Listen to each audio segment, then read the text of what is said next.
welcome to Sunrise Extra. I'm hanging with the dudes today. Brenda is getting some work done, on a story that she has coming up. So she bowed out. We are talking about the statewide eviction moratorium, because right now there's a bill in Salem that would extend it for 2 more months. Right now it's set to expire at the end of June. Yes. So we asked you guys on Twitter, and let's start because maybe this can provoke some thought for everyone. Do you think Oregon's eviction moratorium should be extended? And yeah, most of you say no. Yeah, it seems like the longer we've kept the poll up this morning, the more the no's grow. We started this at 5 o'clock this morning. If you're watching live right now, that's obviously 2 hours worth of polling. And as the board clearly shows, yes, we're talking about 2/3 of our viewers at this point saying no, they should not extend this eviction moratorium. Now, here's where the Sunrise Extra part comes into play, because you can explain why you say yes or no to that question. You can hop online, whether it's Facebook where you're watching us right now or the YouTube page, and let us know if you're saying no, they shouldn't extend it, which a lot of people are. Let us know your thoughts on why they shouldn't. And if you are among those, the minority who say they absolutely should extend it beyond June 30th, let us know as well. Yeah, exactly. So let me pull up our Facebook stream. Cool, I got you guys up on YouTube as well.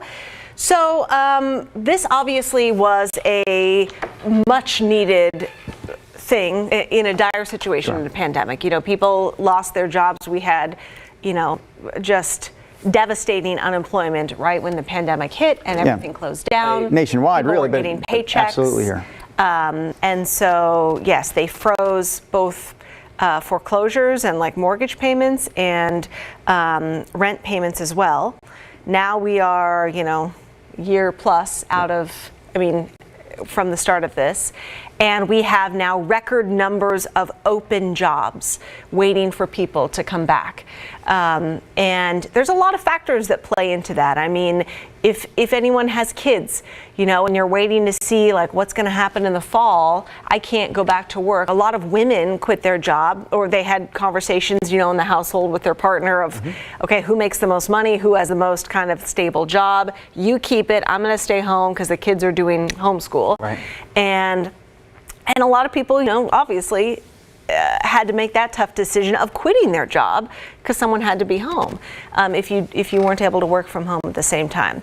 So kids holding a lot of jobs open because parents are wondering, well, let's see what happens in the fall, or I'm not comfortable yet, or whatever. And yet, as you said, there's lots of job openings and availability out there, of course, depending on what job you left, whether or not it's still there when you are looking to come back and re-enter the workforce. An 80K job is not the same as a 40K job when you're family dynamic and what you need to make for rent. That's a whole other story we've covered, though, here, not only on Sunrise, throughout the day on KHW over the last couple of months, the number of job openings and the number of people who can't find someone to fill their positions right now. I mean, there's lots of businesses that say, we've got openings, we've had applicants come in for interviews, and the follow-up usually ends up going nowhere. People are not able right now to fill positions, which is really frustrating when we talk about how many people are still unemployed. So that's why I'm saying I voted no on this. I think, we need to have this eviction moratorium expire at the end of the month.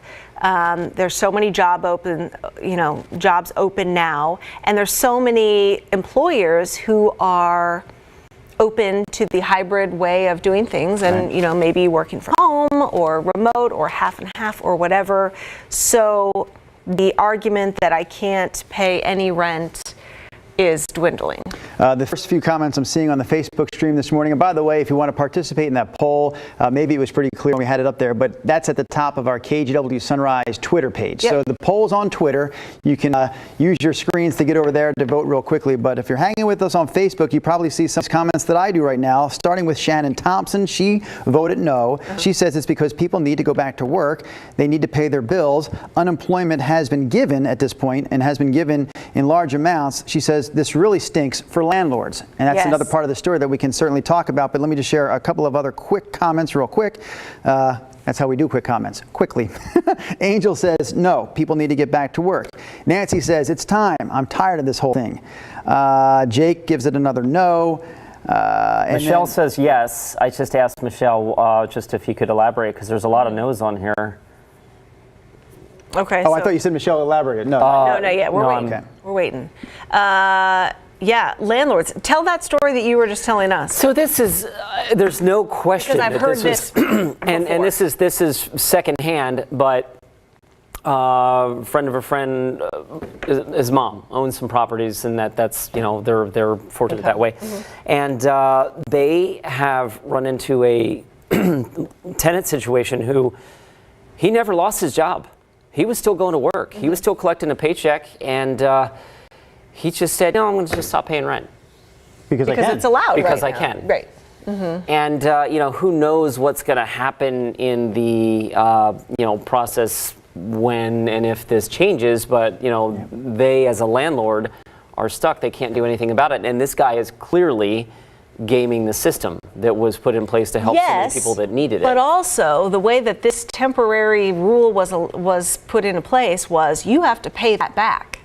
So but there's going to be many people that don't do it, and so do you take everyone? And that is an added cost, and that's an added cost for the landlord to go pursue that. Right. And so again. But that would be. I mean, they have a good case. They've got the strongest case. Right. Like, what's that guy going to do? He'll probably say after okay, here it is. Here's $5,000 or $10,000 or whatever. Yeah. I mean, the law has definitely changed people's opinions and changed people's minds on the idea of having a second home or renting out a second home, because right now it doesn't seem to be worth the headache. My mother-in-law had a home for many years in Southeast Portland. It was a rental. It was a rental. Yeah. She's had it, like I said, she's had this house for, I want to say, like 30 years. In the last 10 years or so, she's really just rented it out to friends and family. And she's rented it out to them for probably half the cost that she could have gotten for that house, because we just asked a management company how much could we really ask for this place, and they said you could get between $1,800 and $2,000 a month in rent. She was charging her last tenant, which happened to be her former sister-in-law. Anyway, she was charging her $900 a month. So anyway, yeah, I mean, a good deal. Wow, just that's a fantastic She was deal. Just trying to be, trying to be helpful for this person. Family. Anyways, she said, I'm out. Like, she's selling the house because she doesn't want to deal with a situation like you're talking about, where people right now can just say, I'm not paying.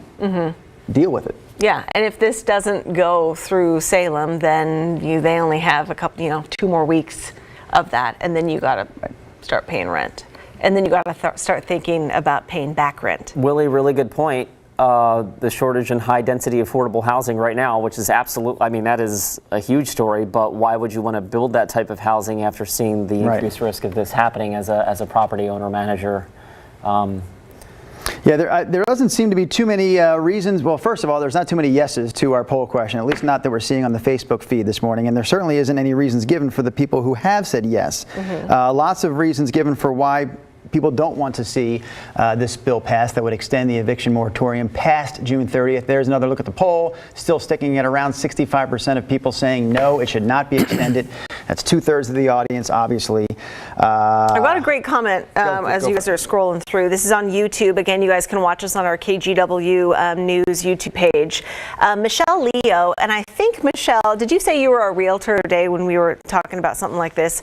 She says, it's tough because we always see tenants struggling, but we've had multiple stimulus packages, plus the extra unemployment and plenty of extra time pay, and no one seems to care for the landlord. If landlords lose their property, those properties can easily be bought by big companies, contributing to an even bigger issue and real estate bubble. Great point. And Michelle got back to me, by the way. Thank you, Michelle, for just saying many people are still not in a position to work due to childcare. Yeah, yes. I mean, until we know how things are going to go in the fall, that's a really strong argument. So, should it be extended? What was the extension proposal? Was it 2 months? Okay, so to get us to the start of school to see how, that would be 3 or 4. Yeah, I don't think they're factoring in school into the eviction thing, but it's either extended by 2 months or it's done in 2 weeks, and you got to pay. Right. Robert says, to your point, Chris, you were talking about earlier, a situation that you know of, your friend's mom who's got a renter who's not paying and could pay, chooses not to pay because they don't have to. Robert says, I paid my rent through this entire thing. People were getting extra money because of the unemployment, and they got stimulus money. So why aren't people paying their rent, Robert's asking. This is called, in his opinion, using the government to get money and not being responsible with that money. Well, and then we can get into all kinds of fiscal discussion about how many Americans are truly financially solvent and where, I mean, I'm sorry to go all technical here. I'm trying to think of good words to talk about how people are really living paycheck to paycheck anyway, and how many people were doing this before the pandemic. You know, how many people thought, what they were going to get a complete grace where they wouldn't have to pay it all, because that's been the story all along. Right, yeah. You have to eventually, this is not like, hey, don't worry about it. Yeah. You're good. No, this is, you don't have to worry about it now. I mean, there's too many thousands, millions of people that have had this, eviction moratorium or rent freeze or whatever, that, they're not going to pay you back.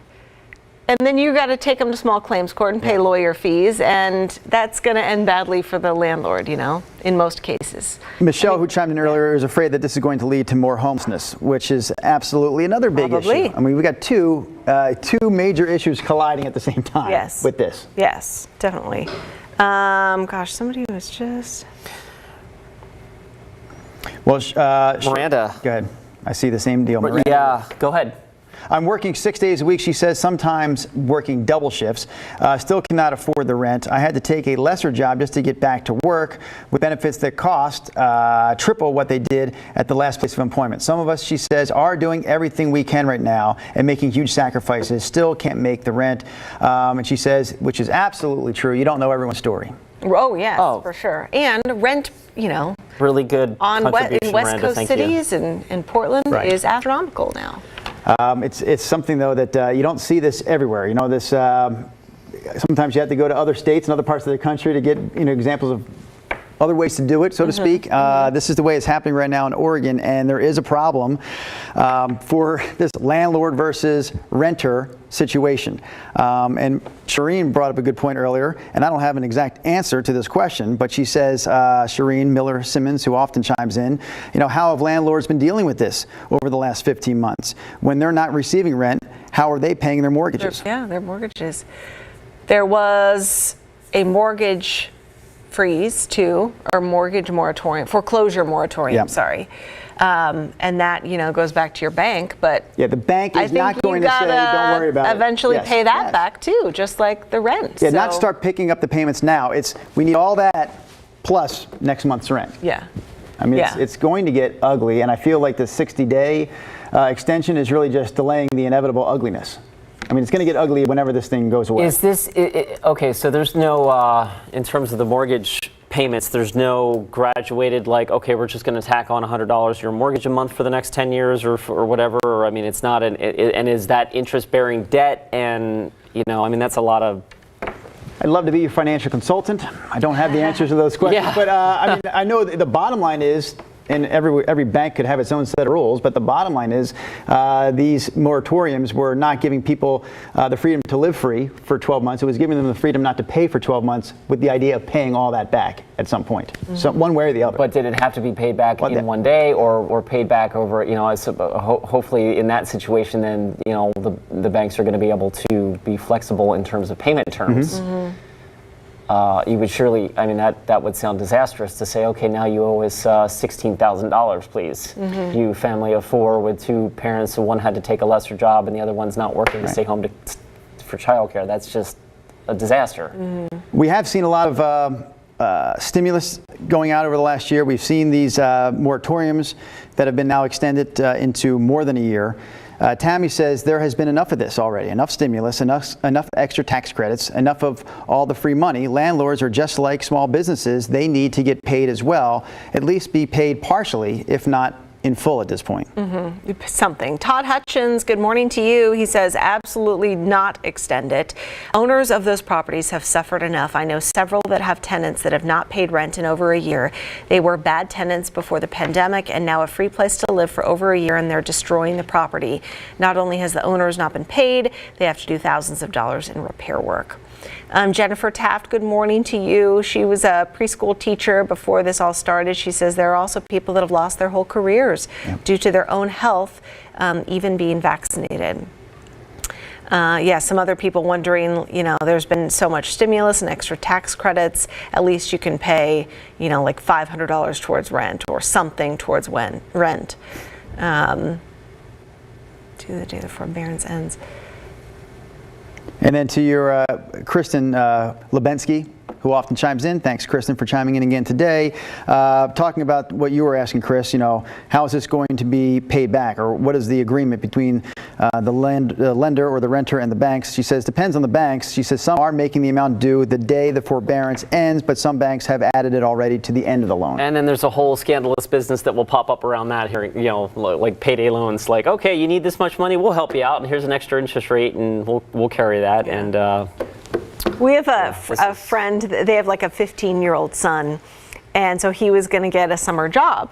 And he got hired and at a restaurant, and they gave him a $1,000 signing bonus, basically. You get it in like 3 chunks, okay. So you don't just take the $1,000 and quit, in 2 weeks or something. But yeah, you get it, after you've been working there 3 weeks, you get however many, couple $100. That's crazy, actually. Another 3 weeks, you get another couple $100. And so he's 15, he was stoked, to have this summer job. Right. And I've seen, restaurants have zero money. Restaurants are paying people to accept the job that's being offered. Right. That is nuts. If that doesn't speak to what is happening right now, nothing else does. Like you said, restaurants are struggling like they never have before. Most restaurants don't have $1,000 extra to pay this new employee just for signing on the dotted line, but that's the situation right now. We've been talking about it for months, and it's not just restaurants. It's lots of businesses that are reopening, that are trying to get back to business, that need the help, that have put out jobs for people, and they can't fill the positions right now. And now they're getting busy because people want to go out and do stuff, and they have maybe extra square footage because of outside patio areas they didn't have before.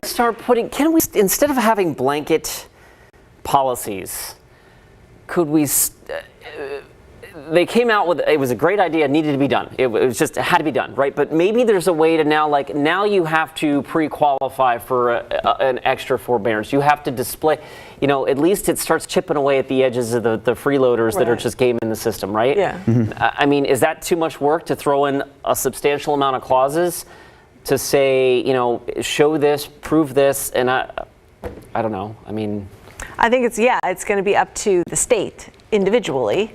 And so, versus like a federal kind of set of rules like we've been under, but Oregon's trying. And Miranda, I will let you know that I'm not going to forget your comment, because I'll keep going back to yours.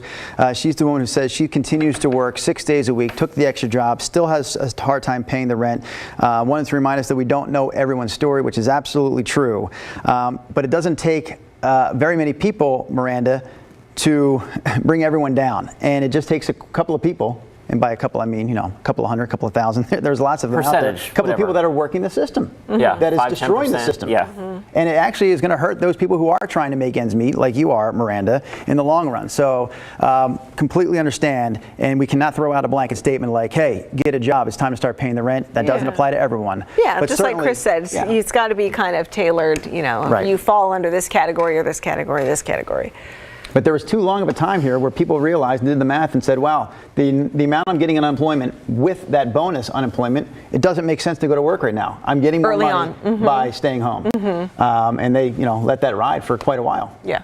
Yeah. And I was just seeing Jennifer was saying, there are a lot of people who are immunocompromised. Even though they're vaccinated, they're still pretty scared of being in a job that's around a lot of people. And so they're trying to find a different career path. And I think a lot of, like with the restaurant thing, I think a lot of people just got out, people who were servers or bussers or, just kind of short order cooks or line cooks or something, have found other careers or other, jobs that are not in the food service industry because it was so volatile for so long. And I was like, I got to do something else that's like a guaranteed job. So now you don't have that workforce. I'm not sure if we mentioned, and I just answering that question that I put out there about how, did we mention Rhonda Thompson's comment about just some mortgage companies are kind of extending that, so that some, maybe you could share with us the company that's doing that, but for the landlords, the homeowners and forbearance on. What did she say? You could just read the comment. Well, no, it just says some mortgage companies are tacking on at the end of the loan. So instead of saying, hey, it's all due today, pay me that $18,000 now. I mean, think about a house payment for the last 15 months. Yeah, you got to get on a payment plan. I'm going to wrap this up with two comments that I thought were worth sharing because it reminds us that there are still people who want to do the right thing and that are doing the right thing. This one comes from Denise, who says, I just want to say I'm thankful that my renters are responsible adults. They continue to pay their rent through all of this craziness. And then Jimmy Wong replied to Denise saying, mine too, great people still do the right thing. So, that's worth mentioning. We talked about a lot of people today not doing the right thing, but we salute those who continue to do what they can in these tough times. Thanks, you guys, for weighing in. We will keep tabs on. I don't know when the final vote is down in Salem, but we'll let you know. Have a great Thursday. See you tomorrow. Has to be within the next 10 days.